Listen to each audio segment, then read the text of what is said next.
I'm your host, J-Man. This edition of the IWR, we're going to do our 2012 TNA Destination X review. Just getting off the air at the pay-per-view. Really good pay-per-view tonight, really as predicted and as it looked like going into the pay-per-view, and delivered in a lot of ways. Tonight we're going to run down the card for you. First matchup, we had the last chance four-way match to determine the 8th and final qualifier for the X title tournament. We had Mason Andrews, Rubix, Lars only, and Dakota Darsow. Yeah, this was okay spot fest type match. Obviously, is what we thought was going to happen. You know, a good, fun opener. You know, went I'd say probably longer than the other tournament matches. Yeah, it went same or longer. It went pretty long. You know, a cast of characters in here. Mason Andrews, obviously, the guy who won the match. You know, and then you got Lars only, and then you got Rubix, who's Jigsaw, and then you have everyone's favorite comedian, Dane Cook. Yep. So, you know, Dane's not as fun as he used to be. No, you know, we haven't seen him in a while. You don't know where he went. He went back to his, like, you know, 04 look. He did. That spiky hair, ripping off his pants, talking about bathroom jokes. Yeah. I mean, I was here, but I'm not fucking gay. Like that joke. You remember that joke? I remember that joke. Yeah, dude. I remember that one. I remember that joke. He looks like Dane Cook. He does. That's what... He really looks like you guys didn't get it, did you? No. So, anyway, like I said, good opener here. Fun. Nothing amazing, but pretty good opener and a good way to start the show, I think. Yeah, this one was pretty solid.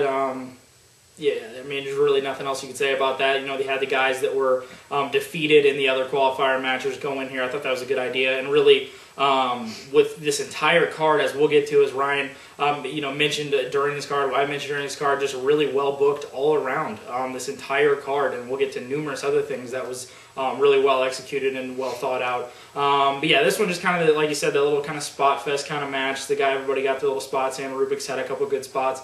Lars only, and you know, Dakota Darsow as well. But yeah, Mason Andrews getting the win here. I originally said Mason Andrews in the preview. I ended up switching it because I just thought just how over Rubix was and just the character. I thought they could have got behind that, put him in the Ultimate X match, would have made a lot of sense. But Mason Andrews getting the win here. Pretty solid little opener, which went straight into Mason Andrews going up against Daniel Craig. Daniel Craig. There's a lot of famous people on this show tonight. There really was. You know, we had Dan. I mean, in the first 20 minutes. Dane Cook and Daniel Craig. They haven't done a movie yet. They haven't. They should. Just 007. This 00 Superfinger, dude. Yeah, it could be a comedy. Could Dane Cook could Dane Cook be a villain 007, or is he just too random? I think people wanted him to be like the Riddler. It's quite yeah. That'd have been terrible. That was pretty weird. Yeah. This match was pretty much towards the end. Pretty much a Kid Cash kind of squash beat down. You know, Mason Andrews coming back here. Obviously, they're playing. You know, the great thing out of this, they played that kind of Cinderella story with him. You know, last chance, won the 4-way, then beat Kid Cash, got into the Ultimate X, and you know, it was a great. I think it was a great move to do a kind of thing like that. Really have every one of these guys have some kind of story. So Mason Andrews getting the win here. I would have honestly, if I was booking this, the only booking decision I probably would have changed about this whole pay-per-view is I probably would have had Rubix win here, just because the crowd loved it. Yeah. Even though he probably wasn't going to win the Ultimate X, but still, I think the crowd probably would have loved him some more. Rubix. Yeah, it would have fit the kind of more, you know, kind of Cinderella story going into the Ultimate X, which I still got out of Mason Andrews. But yeah. This one kind of alongside all the other semifinal matches, which they just blew through basically, which I found really interesting. Usually kind of split it up, but they just kind of got them all out of the way. Really 2-0 special. You got some little stuff out of your spots and stuff like that. But you know, this one kind of just like a lot of the other ones, just really nothing too special there. But Mason Andrews getting the kind of, I think he got a rope win or something like that. Yeah, quick rope win. Quick rope win after getting his ass kicked, you know, hardcore Holly style. Absolutely. Just getting beat down, man. Just ass beating. Yeah, just he's hashtag ass beating. That's the first hashtag of the night. First hashtag. We got to get him out there, you know. You know. Next up, we had another X title tournament semifinal matchup between Pretty Boy Pitbull, Kenny King. Pretty Boy Pitbull, Kenny King, and Doug Williams. I actually called them having this match. I thought it could have made a lot of sense with these kind of, you know, Kenny King getting there, working with Doug Williams. Thought that, you know, made a lot of sense. They got in there, you know, had themselves a little alright match. Just like I said, a lot of the other kind of X title, the tournament matches we had tonight, a lot of the same kind of stuff. But Kenny King getting the win in this one, kind of expected, obviously, with all the stuff been going down here. And, you know, a little solid matchup they had here. Yeah. Great little match here with these two guys. Kenny King definitely showing off a lot of stuff he can do. Douglas Williams, obviously, the stuff he can do. Great ground submission style British guy. And this was just, like I said, just another solid kind of okay match here. But it really, nothing was bad. So yeah. Can't listen to me. Next up, we had another semifinal match between Sonjay Dutt and Rashad Cameron. Yeah, you know, exact same thing here. Pretty much all these, like you said, all these kind of matches, all of these tournament matches blended together. Yeah, they were. It was almost like they almost came together and were like one just cohesive like unit type match. It really kind of it really didn't feel like it separated itself. Yeah, like, it kind of just felt like these four matches were like its own little segment. They all had, some of them, you know, had a little bit more time than others, but Sonjay Dutt getting the win here, and you know, like I said, going on 4-way. Yeah, Sonjay getting the win with that nasty backflip double stomp. Yeah, double stomp. Yeah, fucking disgusting. But yeah, a lot of these semifinal matches, I think they could have did a little bit better job of kind of making them individualistic. I know they kind of added something to the Zema Ion semifinal matchup, coming up with the Sorensen promo they did after that, but everything just kind of blended together to where you can't really remember anything out of that, which kind of, you know, gets stuck in that kind of mold. I remember back a couple years ago with that Deuces Wild tournament, that tag tournament they did, where kind of things just kind of blended together to where it's just almost like every single thing seemed the exact same, which was a little unfortunate. But Sonjay getting the win and just that nasty-ass finish that he had there. Next up, we had the injured Jesse Sorensen coming out, cutting a promo saying how he's, you know, his rehabilitation's going good, had the surgery, everything coming out in the neck brace, had his, you know, girlfriend or wife or whatever, and his mom out there, who appears to be a crack whore. His mom's probably a crack whore. I'm sorry, Jesse Sorensen's mom, but you are a crack whore. His girlfriend doesn't look. His girlfriend's hot as hell, but mama's on the crack. Yeah, the pipe, you know, you can get hashtag crack mom. Hashtag crack mom. That'll probably be a show on TLC in a couple of years. Crack mom. Crack moms. The depressing story of suburban mothers and the struggle to resist crack. Can't have spoons in my house. I shoot up heroin with those, bro. No. Yeah, this promo came out here, cut a pretty good promo. Crowd was way behind him. Still going with this college football kind of gimmick. Just Sam Bradford, Andrew Luck, first draft pick that gets injured in the first season and then comes back and everyone's like, yay! It's like the gimmick, it's like the storyline happened on purpose. You know? Yeah, he wanted to almost die. Not on purpose, but it kind of just fell in. You know what? None of that works. I'm sorry, Jesse Sorensen. God, we were just shitting on Jesse, just his whole family. You know, I like the dude, you know? I have no problem with him. You know? He's got a hot-ass girlfriend. Yeah. He's a good guy. He's a nice fella. But hashtag Seamus. Shazam. But, yeah, that definitely... Hashtag Shazam. Definitely led into the next match, which made a lot of sense, like we said, with the booking, obviously. Yeah. Zema going up against Flip Cassonova. What else do we want to call him? Just Flip Downsanova? Just Downs Casanova. We could call him Flip Downsanova. We call him Flip Cassadowns. Just Flip Down syndrome. This man's head is large. I'm sorry. Do we make fun of a lot of people? Oh, God, we're terrible people, aren't we? I know, right? You know how many people make fun of us on here? 0, because we're the fucking shit. Look how fat we are. We're not fat. Fuck you guys. Alright. Hashtag Olsen Twins. Hashtag Olsen Twins. Damn right. Yeah, this was another short match. This is probably the weakest of all the tournament matches. Zema Ion going over strong here. Flip Kendrick did some cool moves. Flip Kendrick. Did I call him Flip Kendrick? His real name is Flip Kendrick. I don't know. I cannot get over his name being Flip Casanova.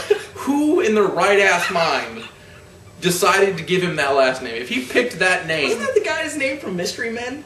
Casanova Frankenstein. Nemesis. It's an underrated movie. That's random as hell, but yes.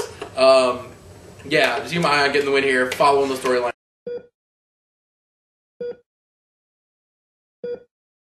And like I said, perfect thing with the storyline, or perfect thing with this tournament. Even if the matches were not amazing, you had the underdog Cinderella story with Mason Andrews going in there, getting the win over the veteran. Perfect sense. Kenny King, all this controversy he had going on, leaving Ring of Honor, getting this opportunity. A lot of people thought he was a shoe-in. Obviously, both of us thought that. Yeah. Sonjay Dutt, the veteran, they talked about numerous times. Never winning the Never winning it, being there for years. He was a possible shoe-in. Yeah. And then Zema with the storyline with Jesse Sorensen, it led in perfectly. All of these guys had a reason being in this this Ultimate X match here, and it really made sense, and the booking for that was really well Zema getting the win here and really setting up the unpredictability of what was this Ultimate X match coming up later in the night. Next matchup, we had the Bound for Glory Series match between Kurt Angle and Samoa Joe. Obviously, I think we were going to get some good stuff out of this. We did. Kind of that controversy, kind of interesting finish towards the end with Joe putting on the Kikina clutch and then just having it to where Angle passed out or wasn't able to tap out, or Earl calling for the bell and Joe getting the win, the submission victory. Interesting. I know Ryan thought of a pretty interesting idea with Joe's contract coming up soon at the end of July or something. That's what I've read. It could possibly be maybe TNA's going to get behind Joe to make him want to stay and not want to leave or something like that, getting him a credible win over Kurt Angle on a pay-per-view, which we have rarely even seen Joe being able to get on a pay-per-view. So getting to win over Kurt Angle, some pretty big stuff here. Now I think he's leading the Bound for Glory series or something like that. So that's interesting stuff there. But a really good matchup here, as predicted, that you get out of an Angle and Joe match, and Joe getting the submission victory over Kurt Angle. Yeah, great match here. These guys have great chemistry, work real well together. Trade off submissions and finishers really well. Really build. A lot of their matches really the suspense builds and builds and builds, and they really finish a match at the right time. Yeah. This is no different here. Another great match out of these guys. I personally actually thought it might have went to a time limit draw. It's hard to give either one of these guys wins. I think Kurt Angle is still one of those great wrestlers, but he's to that point in his career where people getting over on him does wonders for their career. Yeah. Even though Joe's been in that spotlight and been in that thing, you see Joe get a win here, like this, and it's just it gives us hope that he's actually going to be doing something. Exactly. He was losing to Devon and Pope and all kinds of people years back, and he couldn't get on pay-per-view and yada yada. So this is great to see that this happened here. Really, really good match here. Had Joe getting the win in the Bound for Glory Series matchup there.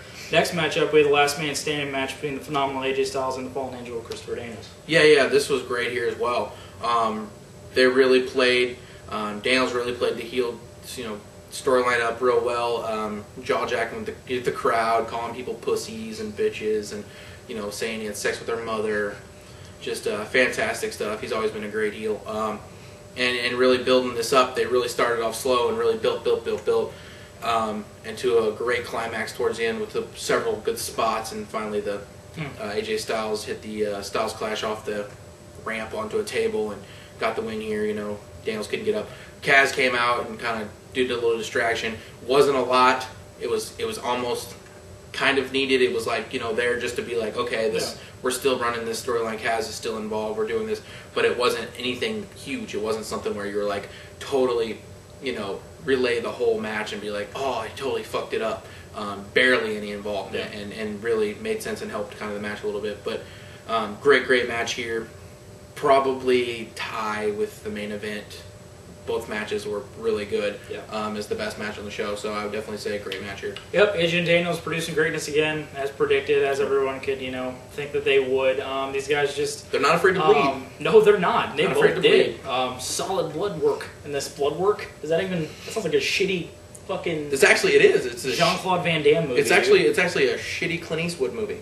Is it a movie? It's called Blood Work. Holy shit. I mean, it's not really a real shit. It's one of the worst Clint Eastwood movies, but Clint Eastwood movies are actually pretty good. Yeah, so it's kind of like subpar.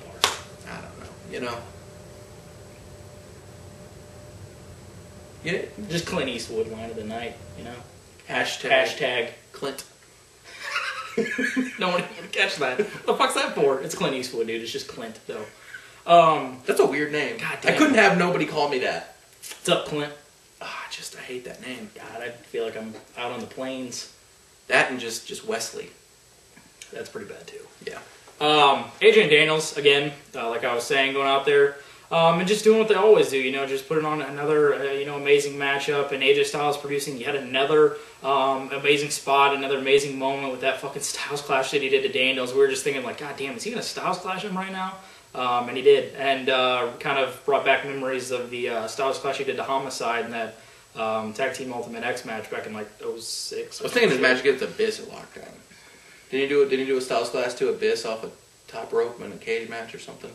I just remember the one he did from the apron to the outside on Homicide. That's right too. The one he did to that. That's the one I remember the most. But yeah, and as he talked about, just the use of Kaz in this, not too much, and not to the point to where it made sense for the storyline, but it wasn't tarnishing the matchup there. Just like they did in all of this, they really they went along storylines, but didn't hurt the matches, and the booking decisions were right for this one as well. And yeah, both getting busted open here and just putting on some great work. Last man standing match. You're going to get what you're going to get out of these two, and when you put them in that situation. But AJ Styles getting the win with that nasty finish there and the last man standing matchup. Next matchup will be the X-Title Tournament Final Ultimate X match for the X Division Championship, featuring Kenny King, Sonjay Dutt, Mason Andrews, and Zema. Yep. I think both of us completely agree that all four of these guys were going to be in this as the final. Yep. We were right about the final. We were not right about the winner. This had some good spots in it. It almost... This was, I don't want to say slightly, I'll say a little bit better, maybe a little bit more than a little bit better than the one on Impact. And the one on Impact was probably the worst one they've ever had. Yeah. This one's in the bottom, probably 5 of all time. Yeah. It was still a good spot style match. Sonjay got injured towards the middle-ish. Did he get injured, or did he? I mean, because he ended up coming back and doing that fucking... Yeah, he landed on his arm, wrist, or something wrong, doing a shooting star. Each guy had some good spots in this. Could have swore, that Kenny King should have won here. Obviously, I think Kenny King and Mason Andrews, I think both those guys are possible guys are going to, give contracts to. And Zema Ion and, Sonjay Dutt. Dutt's always been around, and Ion wins this match, and it makes a lot of sense for the storyline stuff they did with Sorensen. Sorensen basically saying, he wanted to come back healthy. He hopes he wins the title. He hopes he's a champ so he can beat him for it, come to Destination next year, and then be the world champion. I really think they're going to run with that storyline. As bad as it sounds, even though we said Sorensen, the thing that happened to him, even though this is the bad thing that happened to him, is also a blessing to help him get to that next level possibly, in a storyline that's, sad to say, organic. The storyline where Zema Ion and Sorensen, when Sorensen's able to come back, the storyline's there. The roots are there. Kind of an unnatural, natural storyline. Yeah, is the way and absolutely they're going to run with it. Obviously they probably told Sorensen, listen, when you're healthy, we're getting you in there, man. We want you in there. You deserve this. Blah blah blah blah. And I think it made sense. The storyline's built. Another great booking decision there. Yeah, that's probably the best thing to come out of it is the booking and kind of what can go on in the long run. But really, all in all, to me, it was a disappointing Ultimate X match. I was looking for a lot more out of this. I thought, just moving on, because I think you can do that kind of stuff. It's going to be a long time before we see Jesse Sorensen in the ring. So, I mean, they're going to have to run with this for quite some time. And once it gets there, it'll make a lot of sense. But it's just that kind of period where you recognize that, God damn, that is going to be a while before they get to it. It's been 5 months? Has it been 5 months? Yeah, I mean, God, he broke his fucking neck, though. I mean, he gotta... Yeah. The only thing that got me about it was the saying he was healthy and all this was that obviously they're going to run with it just because, afterwards Ion cut a promo and said he wanted to thank Sorensen for making they're going to end up running with it, but it's just the period of time before they get to it or whatever's going to happen like that. You could see, I could have seen Kenny King getting the win here, building him up and his character up and everything like that, because Zema Ion's been there, you know what I'm saying? Yeah. So you could see that and then have Ion win it towards the end of the year or whenever Sorensen's, looking like he's going to be coming back, because they're already targeting, next year's Destination X for whatever they end up doing there. But like I said, disappointing Ultimate X here, kind of some interesting spots with obviously Sonjay getting hurt, and then that final spot with Zema using the spray can to knock Sonjay off, and then grabbing the title there, and then cutting the promo and setting up that stuff with Sorensen, which should be interesting to see. I'm extremely intrigued to see what ends up happening with Kenny King. That's just one of the most intriguing stories out of really, all this entire pay-per-view, to see what ends up happening with Kenny King here. If he ends up staying with TNA, which would look like he probably is his only option right now with what's going on with him in Ring of Honor. So, but Zema Ion, your new X Division champion in the Ultimate X matchup. Next matchup, we had the main event for the TNA World Title between champion Bobby Roode and A-Double Austin fucking Aries. Yeah, this was great. I love the way this was built. I love how the match built. They had a great like just wrestling match here. They really, both guys put in work here, did a lot of great stuff. The crowd really built and felt the emotion as it got built and more and more and more. Towards the end, the last probably 2-3 minutes, they really did several spots, trading spots back and forth, this and that. There, you know, when they set up the spot where it looked like Aries was going to win, the crowd lost it. Yeah. Did a couple different spots the next, and then it kind of peaked right at the right moment. Exactly. The crowd was hot. They were ready. Austin Aries hits the Brainbuster, wins clean, and your new TNA Heavyweight Champion, Austin Aries. You know, obviously, if you're, other than, you know, if you're Stevie Wonders and you're halfway fucking retarded, you realize that guys like Austin Aries deserve to be in the main event, whether or not they're 4'5" or 4'10" or whatever the fuck he is. Yes. You know, if a guy can work like that, he can talk, he has the look, people are behind him. You know, what else? You know, what else you gonna do? Finally, TNA takes their foot out of their own ass, and they really give us something we deserve. This is, you know, not in a million years what I thought this was going to happen anytime soon. And it's the thing I told him, you know. TNA right now is capitalizing on something that WWE wasn't doing. WWE is not capitalizing on what's hot. What's hot right now. And they finally just started to realize it. Okay, Daniel Bryan, shit, look at him. CM Punk, he was hot, now he's fucking huge. He's arguably the top guy. AJ, look what she was doing. You know, and now they're pushing these guys and getting them to this point. And TNA made the right move because Austin Aries is so hot right now. It would be asinine for him to lose any steam.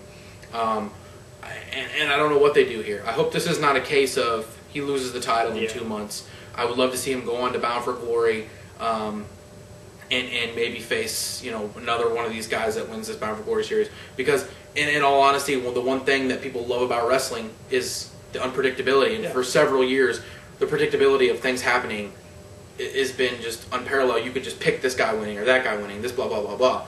You know, the thought was, me and him thought, okay, well, they're building towards Rude and Storm at Bound for Glory. Well, that throws a monkey wrench in what the hell's going on right now. Yeah. Perfect sense. Great move. Keeps the fans hooked. This summer alone, televised-wise, other than maybe just Claire Lynch being on there, is the you know, these Impacts, the best they've been. The best they've been, the best building they've been. TNA is definitely on a hot streak right now, and I definitely say this is a great moment for them. Yeah, I could not have said it better myself. He nailed everything that I would end up saying.